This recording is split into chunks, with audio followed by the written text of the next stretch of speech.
Bonjour. Alors, cette vidéo aujourd'hui, c'est par rapport à l'alimentation. Donc, comment je mange pendant mon petit confinement. Alors, du coup, comme je l'ai dit dans la vidéo d'avant, c'est pas parce qu'on est confiné qu'on doit changer ses habitudes. Donc, on continue de manger. On continue de manger déjà, c'est pas mal. Et on continue de prendre 3 repas par jour, donc le petit déjeuner, le déjeuner, le dîner. Si vous avez gardé votre rythme de vie et que vous avez donc respecté ce petit conseil qui est de maintenir des temps de repos et des temps de nuit classiques, vous ne vous réveillez pas à 15 heures. Vous vous réveillez entre 8, 9, 10, ça dépend à quelle heure vous êtes couché, mais du coup vous gardez votre petit déjeuner, c'est important. Après, si vous avez l'habitude de ne pas prendre de petit déjeuner le matin, essayez quand même de manger ou de boire en tous les cas, c'est important surtout de boire parce que vous êtes déshydraté le matin, donc c'est important de boire. Après, vous pouvez attendre entre le moment où vous vous levez et le moment où vous prenez votre petit déjeuner, ça dépend comment vous êtes habitué. Mais gardez bien 3 repas par jour, c'est important. Ensuite, donc pensez bien à boire parce que comme on est à la maison, on n'a peut-être pas forcément l'habitude de boire. On mange peut-être pas comme d'habitude non plus. Du coup, c'est important de continuer à s'hydrater et donc de garder une petite bouteille d'eau avec soi ou d'avoir toujours à portée de main de l'eau pour continuer à s'hydrater régulièrement. Ensuite, donc je garde une alimentation saine et variée. Donc j'évite, donc vous allez être obligé de faire la cuisine midi et soir, ce que vous ne faites pas d'habitude, puisque le midi vous mangez à l'ESAT. Et donc j'essaye de maintenir une alimentation saine et variée. Donc je continue, donc je respecte les recommandations du Programme national nutrition santé, qui est donc de manger au moins 5 fruits et légumes par jour, c'est-à-dire des fruits et des légumes à chaque repas.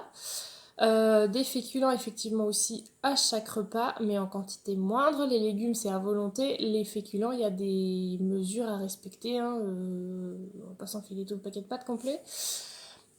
Donc voilà. Dans le document qu'il y a sur le groupe, j'ai mis les fruits et les légumes de saison. Donc vous essayez, enfin comme ça vous voyez un peu ce qui est de saison en ce moment. Et donc j'évite de grignoter, ne rien faire et avoir sa journée devant soi, ça appelle forcément les petites grignoteries dans le placard. On sait bien, on aime bouffer dans la télé. Donc on essaye d'éviter de grignoter, ou alors on essaye de grignoter des choses un petit peu plus saines que des barres chocolatées, donc en l'occurrence des fruits, ou ce qu'on appelle communément des oléagineux, c'est-à-dire des amandes, des noisettes, des noix de cajou, etc. Pas salées par contre, les noix de cajou, parce que la noix de cajou salée, c'est salé. Voilà, ou des fruits secs, histoire de, si vous n'arrivez pas à vous empêcher de manger, que vous ayez des choses qui sont ni grasses ni sucrées. Même si on sait que les fruits c'est sucré, mais c'est moins sucré, c'est du bon sucre, c'est moins sucré que les barres chocolatées. Alors ce qui est important, c'est donc pour éviter justement, pour permettre qu'on ait une alimentation équilibrée, c'est de prévoir encore et toujours, on aime ça prévoir, c'est de prévoir ses repas. C'est quand même plus facile de prévoir ses repas à la semaine ou à la journée, ça dépend comment vous êtes habitué. Ce sera plus facile pour vous de prévoir vos repas de façon à ce que vous sachiez à quelle heure il faut commencer à cuisiner et que comme ça vous n'arrivez pas devant le frigo ouvert en disant qu'est-ce que je vais manger ce midi, ah bah je sais pas quoi faire, du coup je vais faire des pâtes. Donc prévoyez vos repas. Je vous ai mis dans le petit document aussi que j'arrête pas de parler depuis 30 ans, un planning pour que vous puissiez faire vos repas. Vous pouvez le recopier ou l'imprimer si vous avez une imprimante. Donc ce petit planning qui vous permet de prévoir vos repas à la semaine. Après, vous n'êtes pas obligé de faire toute la semaine, mais bon, au moins ça vous permet aussi de voir si, comme ça, vous jetez un coup d'œil sur votre planning et vous voyez si effectivement c'est équilibré. Si c'est équilibré, si vous avez bien des fruits et des légumes, au moins des fruits et des légumes à chaque repas. Si par exemple vous avez un repas où il n'y a que des féculents, bah, vous vous dites bah, le soir ou le lendemain je mangerai des légumes. L'équilibre alimentaire, c'est pas forcément sur un repas, ça peut être fait sur la semaine ou sur une journée. C'est-à-dire que le midi je mange des féculents, du coup le soir je mange des légumes et inversement le lendemain, etc.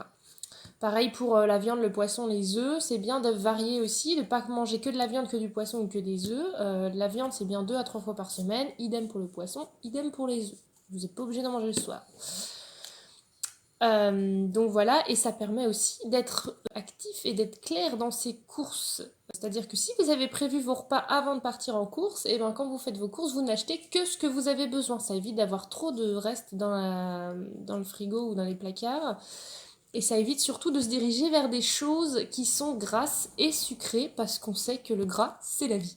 Voilà, ça évite d'aller dans les rayons qu'on n'a pas besoin d'aller. Et notamment le rayon des choses grasses et des goûters. Pour avoir des idées de menus, vous pouvez aller sur internet et vous pouvez notamment aller sur le site qui s'appelle mangerbouger.fr, qui est donc le site du Programme national nutrition santé et qui a une petite appli qui s'appelle la fabrique à menus.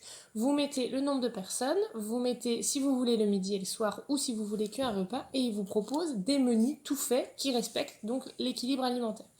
Alors il vous fait des menus complets, hein, entrée, plat, dessert, vous n'êtes pas obligé de tout faire. Vous n'êtes pas non plus obligé de respecter exactement, mais comme ça vous donne des idées. Vous pouvez cliquer sur un plat qui vous plaît et il vous donne la recette et les aliments qu'il faut acheter. Ça vous permet de vous donner des petites idées pour éviter de manger tout le temps la même chose. Parce que quand on mange le week-end, eh ben, on est habitué à...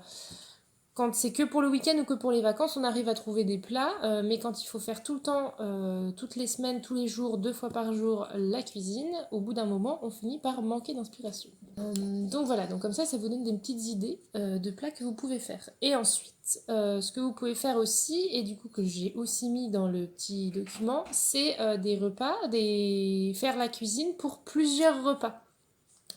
C'est-à-dire faire des plats uniques qui permettent de tenir plusieurs repas et qui peuvent changer au fur et à mesure. Donc c'est par exemple les quiches, les salades, les cakes ou les pizzas. Pizza maison, le meilleur. Parce que donc dans une quiche, on n'est pas obligé forcément de mettre que des lardons, on peut mettre plein de choses dans une quiche, on peut mettre plein de choses dans un cake et on peut faire plein de salades différentes. Donc voilà, donc ça c'est des idées de repas qui permettent de changer un peu, mais qui au final peuvent revenir assez régulièrement. Si vous mettez pas tout le temps la même chose dans votre salade ou dans votre quiche, ça fait quand même de la diversification alimentaire. Et l'avantage de la quiche, c'est que ça ramène des œufs. Je vais vous remettre aussi la recette de la quiche et la recette du cake. Donc c'est pour faire l'appareil à quiche et l'appareil à cake.